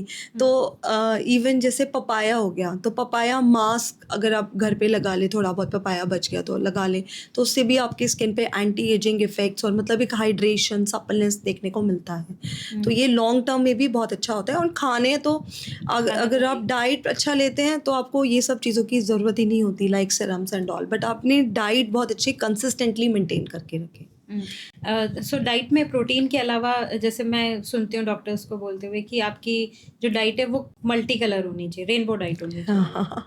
तो उसकी ज़रूरत है कि अलग अलग कलर की चीज़ें जैसे आजकल मतलब ये भी एक मार्केटिंग हो गया कि आपकी पर्पल कलर की कैबेज डालो, इसके अंदर येलो कलर की जुकीनी डालो और ये सारी चीज़ें वो ज़रूरी है, या हम नॉर्मल अपना जो इंडियन किचन में चीज़ें मिलती हैं उनको भी खा के हेल्दी? देखो हर चीज़ ना बजट पे डिपेंड करता है। अगर आपका बजट अच्छा है then do include all these things. Zucchini हो गया, एवोकाडो हो गया, ये सब चीज़ें। क्या सच में मुझे ज़रूरत है एवोकाडो खाने की, या मैं नॉर्मल अपने फ्रूट? नहीं, आप नॉर्मल गुआवा ले लीजिए, और बाकी भी बहुत सारी चीज़ें हैं जिसके अंदर एंटीऑक्सीडेंट्स भर के हैं, तो वो सब चीज़ें ले सकते हो। कुछ ऐसी चीज़ें सजेस्ट कीजिए मैम जो सस्ती भी हो और जिसमें एंटीऑक्सीडेंट्स भी अच्छे। गुआवा हो गया, oranges, these are very good. Then उसके अलावा स्ट्रॉबेरीज भी ले सकते हो, चलो स्ट्रॉबेरीज हमारे घर में इतना नहीं आता। देन उसके अलावा जैसे अभी सीजन चल रहा है तो वाटरमेलन और जामुन मस्क। कैसा है? जामुन अच्छा है, जामुन बहुत अच्छा है, jamun is full of antioxidants. Then उसके अलावा जैसे अभी समर सीजन चल रहा है ना, हम समर सीजन की बात करते हैं, तो इसमें आप वाटरमेलन अच्छे से लीजिए, वाटरमेलन, मस्क मेलन, इनमें वाटर होता है, हाइड्रेशन प्रोवाइड करेगा और डेफिनेटली वो आपकी स्किन पे एक डीपर लेवल पे भी काम करेगा। इन फ्रूट्स को हम, जैसे मैं एक डॉक्टर का वीडियो देख रही थी तो वो ये कह रही थी कि लोग आजकल वो चल गया है, बहुत ट्रेंड चल गया है, कोई भी फ्रूट होता है चेहरे पे लगा लेते हैं। तो ऐसे सारे फ्रूट्स लगाना नहीं, नॉट सेफ। आजकल तो वो ऐसे वो भी आने लगे हैं अमेजोन के ऊपर, ऐसे मशीन्स आने लगी, फ्रूट डालो मास्क बन के निकलता है कि उसको मास्क को आप face पे एवरी लगा fruit low. Is not made for that. Fruits हमारे खाने के लिए बने हैं, ठीक है। अगर कोई नहीं खा रहा है, बच गया है, तो लगा लो थोड़ा बहुत ना। Not सपलनेस, हाँ, सपलनेस और एक ऑब्वियसली ग्लो उस टाइम टेम्परेरी वो दे सकता है, बट अगर आपको लॉन्ग टर्म बेनिफिट चाहिए वो खा के ही मिलेगा।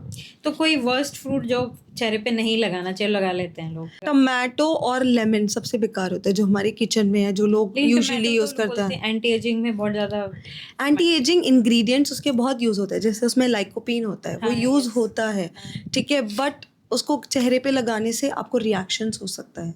ओके। सो जो टमाटर का रस हाँ, निकाल के या पोटैटो रस निकाल के एंटी टैनिंग के लिए यूज करते हैं, वो नहीं करना चाहिए।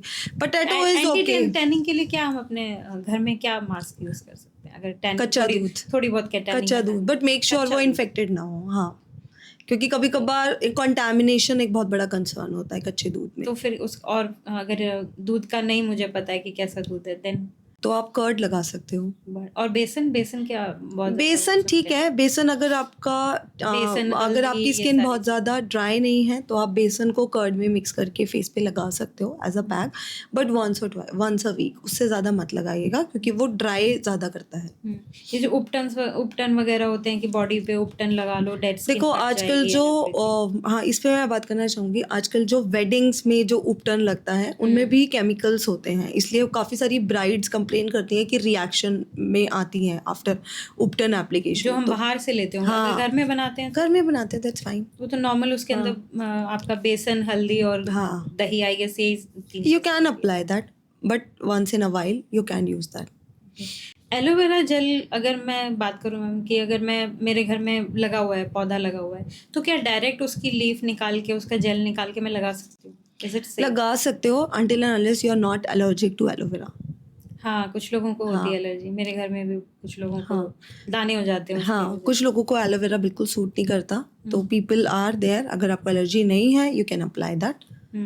आजकल एलईडी थेरेपी जो होती है, रेड लाइट या ग्रीन लाइट या ब्लू लाइट होती है, डॉक्टर के पास जाके करा रहे हैं, आई अंडरस्टैंड दैट, बट आजकल अमेजोन पे भी आपको वो मास्क मिल रहे हैं, तो वो अगर हम डायरेक्ट यूज करते हैं तो इज इट बेनिफिशियल?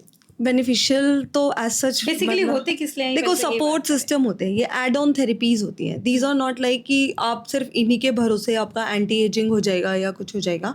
देखो, blue light is for acne control, तो वो आप ले सकते हो घर पे, but I don't know how, कितना वो काम करती है कितना नहीं काम करती, अभी तो सब स्टडीज़ में ही है, बिकॉज उनकी एनर्जीज बहुत लो होती हैं जो आपको घर के लिए मिलता है, बिकॉज नोबडी वांट्स कि उनके उससे कुछ रिएक्शन हो जाए। इवन जो रेड लाइट होती है वो एंटी एजिंग और इन्फ्लेमेशन कम करती है, तो आप यूज़ कर सकते हो as a fancy method, but उससे रिजल्ट कितना आएगा nobody can say that. Okay. एक हाइड्रा फेशियल भी मैंने आपके प्रोफाइल में भी पढ़ा था, हाइड्रा फेशियल के बारे में। हाइड्रा फेशियल बेसिकली क्या होता है मैम? वैसा ही जो पार्लर वाला मसाज वाला होता है वैसा ही होता है या क्या? Hydra facial is totally different from a parlour facials. Parlour facials और मेडी फेशियल्स में फ़र्क ही होता है कि हम दो चीज़ें बिल्कुल रेकमेंड नहीं करते, one is bleaching and second is scrubbing, है ना? पार्लर वाले में हाँ, तो वही होता है। हाँ, पार्लर वाले में वही होता है, प्लस वो लोग हाइड्रा भी क्रीम से कर रहे हैं आजकल। अच्छा। बहुत सारे पार्लर्स, जो छोटे छोटे पार्लर्स हैं, वो क्रीम्स ही लगा देते हैं और फिर वो नाम दे देते हैं हाँ, हाइड्रा। फिर वो हाइड्रा की मशीन रख के, वो जो चीप हाइड्रा वाली मशीन आती है उसको रख के वो अल्ट्रासोनिक थेरेपी और वो सब कर रहे होते हैं, तो उससे कोई फ़ायदा नहीं होने वाला है। अगर आपने कुछ अच्छा हाइड्रा फेशियल कराना है तो वो आपको डॉमैट के पास ही मिलेगा। वो एक डीप क्लीनिंग करता है और एक अच्छा हाइड्रेशन प्रोवाइड करता है एंड ग्लो प्रोवाइड करता है। ओके, हाइड्रेशन देता है, इसलिए उसका नाम हाइड्रा फेशियल है। और कौन से इस तरह के फेशियल्स हैं जो एक एक लेज़र फेशियल होता है which is a carbon facial, इसको हम रेड कार्पेट फेशियल भी बोलते हैं। वो आपके मेनली पिगमेंटेशन और ऑयलीनेस को कम करता है। देन उसके अलावा एंटी एजिंग फेशियल्स होते हैं, जैसे वैम्पायर फेशियल सुना होगा आपने। Vampire, yes, हाँ, बहुत केट का सुना है। दर्शन ब्लड वाला। का दर्शन, हाँ, उन लोगों ने बहुत फेमस किया था। तो उन्होंने मतलब व्हाट हैपेंस इन देम कि वही जैसे पीआरपी का मैंने बताया था, आपका ब्लड लिया, प्लाज्मा सेपरेट किया, तो उसको हम स्किन पे इन्फ्यूज़ कराते हैं। आइदर वी इंजेक्टेड और we infuse it through derma pen और माइक्रो नीडलिंग रेडियो उससे क्या फ्रीक्वेंसी होता से। है? ग्लो आता है? हाँ, उससे उससे आपका कोलेजन जनरेट होता है, उससे आपका एंटी एजिंग पे वो काम करता है, रिंकल्स पे भी वो काम करता है एंड पफिनेस पे बहुत अच्छा काम करता है। तो कोलेजन की अगर मैं बात करूँ तो आजकल कोलेजन की ड्रिंक्स बहुत आ गई हैं कि आप उसको पानी में, पाउडर्स आ गए हैं, तो बट बहुत एक्सपेंसिव भी आते हैं ये। तो ये सच में काम करता है ड्रिंक्स वगैरह अगर हम रेगुलर अपने रूटीन में? देखो, जब हम कोलेजन ड्रिंक लेते हैं तो कोलेजन हमारा बॉडी क्या करता है, उसको अमाइनो एसिड्स में डिग्रेड कर देता है। तो वो अमाइनो एसिड्स मिलके कितना कोलेजन बनाते हैं, we do not know that. उससे बेटर आप अपना डाइट अच्छा रखें, प्रोटीन रिच डाइट, जिसकी वजह से फिर, और दूसरा एक विटामिन सी रिच डाइट। तो इससे आपको नेचुरली वो कोलेजन सिंथेसिस होता है। These are a natural alternative जो अफोर्ड नहीं कर सकते कोलेजन को, ठीक है। अफोर्ड कर सकते हैं तो अफोर्ड drinks कर भी करते सकते हैं, ले सकते हो, बट उनसे कुछ बहुत ज़्यादा फ़ायदा नहीं होने वाला। जो लोग ये सोच के लेते हैं कि ये हो जाएगा, वो हो जाएगा, ऐसा कुछ तो नहीं फिर होता। पैसा वेस्ट ना ही करें तो बेटर है। अगर है तो कर लीजिए। अगर डाइट में लें तो प्रोटीन डाइट में एंड ले देन तो विटामिन विटामिन ये सी, दोनों चीजें ये हैं जो दोनों, कोलेजन हाँ, ये दोनों, प्रोडक्शन में help इन करेंगी। दोनों से ही कोलेजन बनता है। हाँ, तो ड्रिंक्स में जैसे मैं ये भी सुनती हूँ कि अगर आप ड्रिंक ले ही रहे हैं तो फिर मरीन लें, प्लांट बेस्ड इतना इफेक्टिव नहीं होता, ऐसा भी हाँ होता है? हाँ, प्लांट बेस्ड एक्चुअली कोलेजन ज़्यादा कुछ होता नहीं है, मेनली मरीन बेस्ड ही होता है, which is a non veg source. तो हाफ ऑफ वही our Indian vegetarian population is, हाँ, लोग तो वेजिटेरियन। फिर डाइट पे ही हाँ आए हैं फिर। हाँ, but there are available veg collagen available है। नहीं तो ट्रीटमेंट्स हैं जो कोलेजन बूस्ट करने के लिए हो नहीं तो आप सकता है। डाइट अच्छा रखें, आप डाइट अच्छा रखोगी तो आधी से ज़्यादा चीज़ें आपकी वैसे ही सॉल्व हो जाएंगी। अच्छा मैम, अगर मैं इस स्टेज पर आपके पास आती हूँ कि मेरी स्किन बिल्कुल सैग कर गई है या रिंकल्स आ गए हैं, मैंने बहुत ज़्यादा ऐसे स्किन केयर पे ध्यान नहीं दिया, कोलेजन पे भी ध्यान नहीं दिया, तो आप मुझे क्या सजेस्ट करेंगी कि क्या सबसे पहले एक डाइट आप अच्छा लीजिए, which is a healthy balance diet, like fruits, vegetables, तो लॉट्स ऑफ ये चीज़ें वाटर। रिवर्स होंगी? नहीं, रिवर्स नहीं होंगी। This is to prevent the ageing. Ageing can not be reverse आगे विद का डाइट। डैमेज हाँ, कम हो जाएगा। आगे का डैमेज, सबसे पहले तो आगे का damage, prevention is first important ना, देन ट्रीटमेंट। फिर उसके बाद हम बात करेंगे स्किन केयर की। तो उसमें वही आपका एक स्किन केयर बना के देंगे, लाइक आप क्लेंजर, मॉइस्चराइजर, सनस्क्रीन। देन फिर नाइट में अगर आप वो चीज़ रेगुलर लगा रहे हो तो we can add retinol serum in your routine, है ना। अपार्ट फ्रॉम दैट, अगर आप कोई इन्वेजिव ट्रीटमेंट नहीं कराना चाहते तो एटलीस्ट फेशियल से आप स्टार्ट करें। फिर धीरे धीरे अलोंग द लाइन जो चीज़ आप कंफर्टेबल होते जाओगे तो फिर वी कैन ऐड दैट, है ना। बिकॉज आपका कंसर्न बहुत इंपॉर्टेंट है। एंटी एजिंग या कोई भी आप डर्मेट के पास जा रहे हो, आपको कंसर्न होना चाहिए, ना कि आपके डॉक्टर को या किसी और ने बोल दिया ये करा लिया। ज़्यादा इफेक्ट कर रही हैं? एग्जैक्टली। ओके, अब लास्ट में मैं ये जानना चाहूँगी कि एज अ डर्मेट आप क्या स्किन केयर या हेयर केयर या ओवरऑल रूटीन फॉलो करती हैं? देखो, मैं बहुत सिंपल, मेरा स्किन केयर बहुत ही सिंपल है। मॉर्निंग में मैं लगाती हूँ फेस वॉश, ठीक है, then a moisturiser and a sunscreen. मैं कोई विटामिन सी सीरम नहीं लगाती बिकॉज मुझे विटामिन सी सूट नहीं करता। अच्छा, बहुत सारे, ऐसा भी है कि कुछ लोगों को नहीं करता। हाँ, vitamin C according to me, जितना मैंने देखा है, बहुत सारे लोगों को सूट नहीं करता। तो मैं तो यूजुअली अपने ओपीडीज में रेकमेंड भी बहुत कम करती हूँ। देन नाइट में मतलब नाइट की अगर मैं बात करूँ तो सबसे पहले मैं डबल क्लेंजिंग करती हूँ, बिकॉज मैं एक टिंटेड सनस्क्रीन भी लगाती हूँ मॉर्निंग में। तो अच्छा। हाँ, तो उसको रिमूव करने के लिए I use double cleansing at night. Double cleansing में पहले मेरा एक सेंटला का ऑयल है, उससे मैं मसाज करती हूँ, उसको इमल्सिफाई करके then I use my face wash. Then आजकल तो मैं एजिलिक एसिड का सीरम लगा रही हूँ, विच is a very good serum for glow and acne control and pigmentation, ठीक है। तो वो मैं ऑल्टरनेट डे लगाती हूँ। एंड रेटिनॉल मेनली मैं वंस अ वीक और ट्वाइस अ वीक जब भी याद आता है लगा देती हूँ, ठीक है। एंड लास्ट में moisturiser. And once a week if I want, once a week या फिर once in 15 days I do peeling at my clinic. Okay, other than that your lifestyle and diet, एक तो बिजी लाइफस्टाइल है बहुत ज़्यादा। As a doctor से तो हम कह ही नहीं सकते कि बिजी नहीं होगा हाँ, उनका। तो it's a very busy lifestyle. तो मैं अपनी डाइट पे बहुत ज़्यादा ध्यान देती हूँ, बाहर का कम खाती हूँ जितना कोशिश कर सके। इवन कॉन्फ्रेंसेस वगैरह में भी आई यूजुअली प्रेफर कि मेनली अपना सैलड्स वगैरह ले लिया एंड खाना थोड़ा कम लिया, बिकॉज नाइट में खाना कम लेना चाहिए और थोड़ा सा अपना हेल्थ को ध्यान रखते हुए तो सैलड से पेट भर लेते हैं। उसके अलावा एज अ स्नैक मैंने क्लिनिक पे अपने वो रखे हुए हैं, सीड मिक्स रखे हुए हैं, तो जब भूख लगती है खा लेते हैं, हालांकि उसका टाइम नहीं मिलता। And exercise, exercise I do, exercise I usually do at my home. Clinic जाने से पहले सुबह बेटी को स्कूल भेजने के बाद I do exercise for 1 hour with my husband. Okay, that's very nice. हाँ, that is my routine. I don't go to gym जाने का भी टाइम नहीं है मेरे पास। बाकी हाँ, मैं घर पे करती हूँ रेगुलरली। वी हैव दैट, मतलब डम्बल्स वगैरह ला रखे हैं, तो we do that. So ma'am, last में एज अ डरमैट आप लोगों को क्या बोलना चाहेंगे कि एक healthy, normal healthy skin hair के लिए क्या मैसेज मैं लोगों को यही बोलना चाहूँगी, प्लीज़ एक तो इस चीज़ के लिए स्क्रॉल करना बंद करें कि कौन सी क्रीम आपका पिगमेंटेशन कम कर देगी, कौन सी क्रीम आपके स्कार्स कम कर देगी। जस्ट एक आप अपने डॉक्टर के पास जाओ या डर्मेट के पास जाओ, have a full conversation with them कि आपके कंसर्न्स क्या हैं। बिकॉज जब तक आप अपने कंसर्न्स पे काम नहीं करोगे, आप बस मंगाते ही रह जाओगे। There are many people coming to me कि 10,000 का सीरम मंगा लिया, 10,000 के प्रोडक्ट्स मंगा लिए और फिर उनको कुछ काम नहीं कर रहा, बिकॉज यू डोंट नो कि वो काम नहीं करता। वो तो इन्फ्लुएंसर ने बोल दिया काम कर रहा है तो आपने मंगा लिया, ऐसा नहीं होता। हर एक की स्किन डिफरेंट होती है। तो आप एक स्किन केयर अपने अकॉर्डिंगली, आपके स्किन टाइप के अकॉर्डिंगली अपने डॉक्टर से जाके बनवाएं। Follow that routinely. आप अपना हेल्दी लाइफस्टाइल चुनें, एक्सरसाइज डेली करें और बाहर का थोड़ा कम खाएं।